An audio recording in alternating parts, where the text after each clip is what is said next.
पहले घोटाला था, अब महा घोटाला है। जितनी गड्डियां पकड़ रहे हैं, हजारों गड्डियां रोज आ रही हैं, जितनी पकड़वा रहे हैं सारे छोड़ रहे हैं। और ये कहते हैं जी कि मतलब उनका अधिकार है। और जितना धान पिछले साल आया उससे ज्यादा धान अभी तक मंडियों में आ गया है।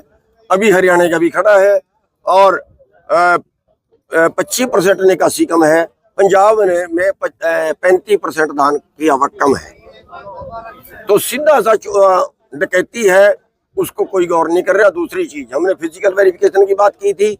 हमने कहा था हमारे 2 आदमियों को बीच में लिया जाए, नहीं लिया गया।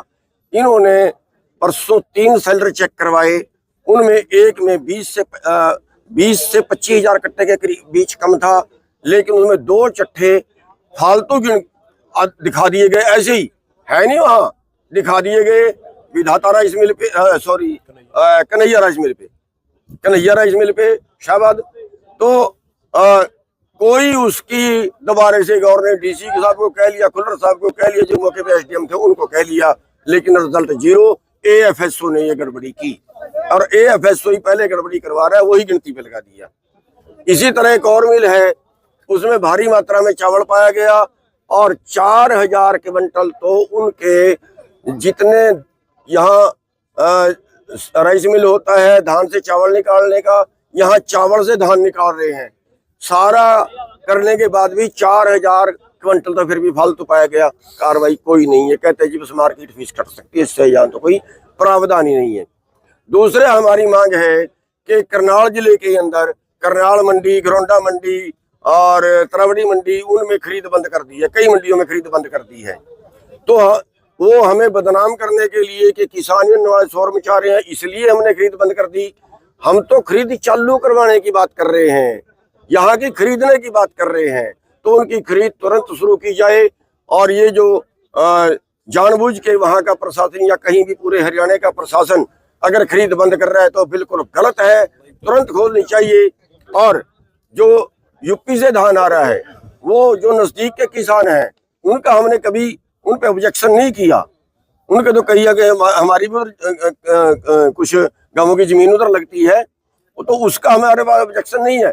जो गाड़ियों में ला रहे हैं वो सीधा राइस मिलों में भेज रहे हैं। और इन्होंने नाके लगवाए। हमने पूछा नाके क्या काम करेंगे, कह रहे जी मंडी में आने से धान को रोकेंगे। और मैं जो राइस मिलों में जा रहा है कहता वो तो जा सकता है। महा घोटाला। तीसरा हमारी मांग है कि जो पोर्टल है वो नदियों का पोर्टल कर दिया गया, खाली जमीनों का कर दिया गया, कॉलोनियों का कर दिया गया, पॉपुलर गन्ने की जमीन का कर दिया गया।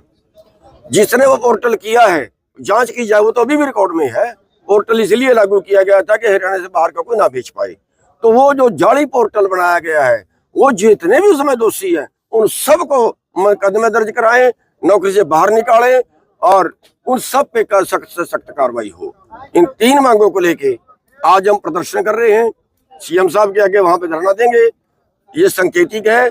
और उसके बाद हम प्रोग्राम करेंगे, हर जिले में एक प्रदर्शन करेंगे और ये हमारा सिलसिला लगातार जारी रहेगा तब तक जब तक हमें इंसाफ नहीं मिलता। क्योंकि अगर हम अब की बार बैठ गए, मैं पूरे हरियाणा के किसानों से कहना चाहता हूं कि सड़कों पे निकलिए। अगर अब की बार हम बैठ गए, अगर अब की बार हम कुछ ना कर पाए तो ये सिलसिला खुल जाएगा और फिर हम भी कुछ नहीं कर पाएंगे। अगले सालों के लिए भी आप लोग ऐसे ही लूटोगे। इसलिए मेरा हरियाणा के सभी किसानों से अनुरोध है कि सड़कों पे आ जाइए। शुक्रिया।